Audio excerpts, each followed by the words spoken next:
तुमच्या खिशातून पडलेली डबी माझ्याकडे आहे. कधी आणि कुठे पाठवू ते कळवा.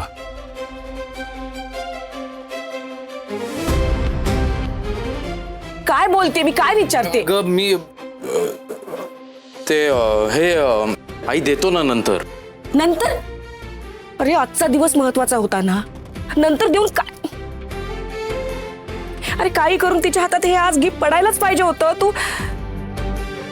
काही कामाचा नाही पोरगा. अगं असं काय करते, मी नंतर देईन ना तिला ते गिफ्ट. हो नंतर देतोय. आज आईच्या सुनेला गिफ्ट मिळायला हवं होतं, पण ते अर्पिताच्या हातात पडावं. कुठला संकेत आहे हा?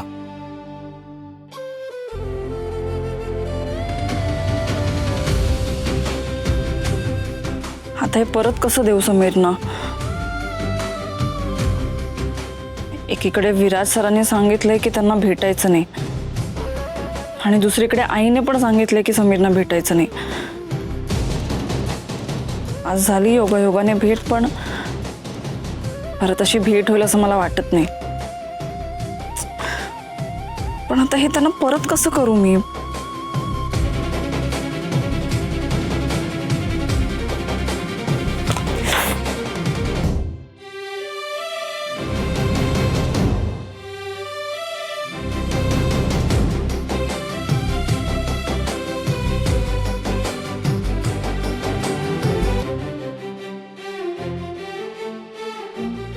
किती सुंदर आहे हे पैंजण.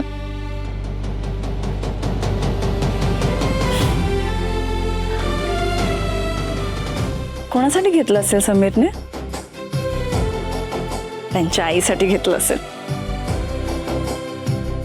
किंवा त्यांच्या ताईसाठी घेतलं असेल, किंवा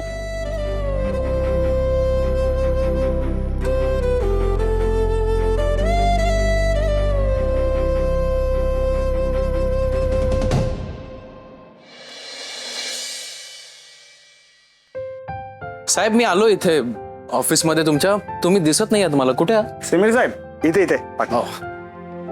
या. नमस्कार. आमच्या ऑफिस स्टाफच्या पीएफ साठी लागणारे सगळे डॉक्युमेंट साईन करून आणलेत, आणि सॉफ्ट कॉपी तुमच्याकडे आधीच दिली होती. तुमचं काम एकदम प्रॉपर असतं समीर साहेब. सर तुम्ही सुद्धा एवढे बिझी असून आमचं काम करताय, खरंच थँक्यू. ओ गावडे, मी तुमच्याशी बोलतोय, तुम्ही असं काय करताय? अहो माझं ऐका ना.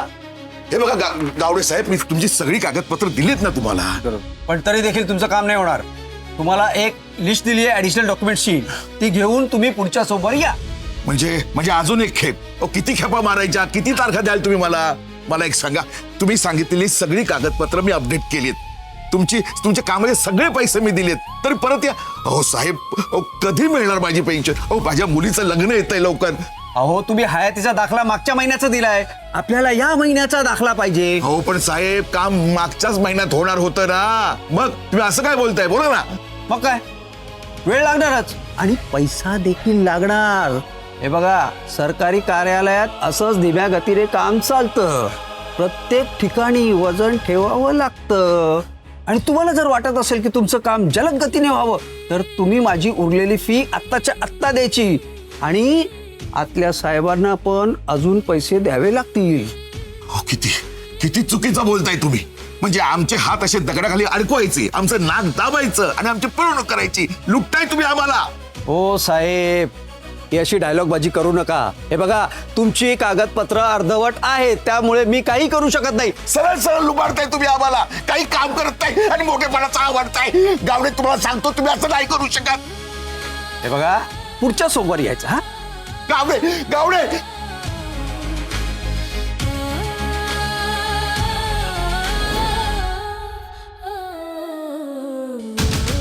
अहो काका काका काका बस.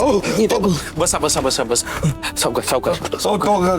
मी बघतो, तुम्ही बसा इथे शांतपणे. हळूहळू हळू. हे पाणी घ्या, पाणी घ्या. शांत व्हा आधी तुम्ही.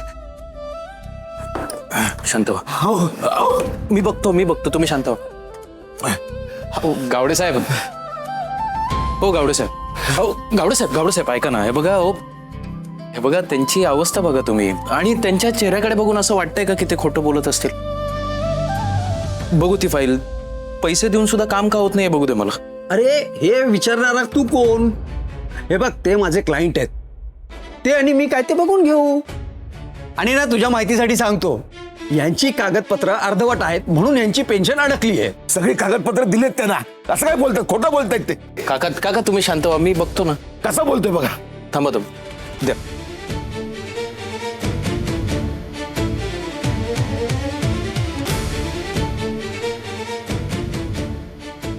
या मुलाला ना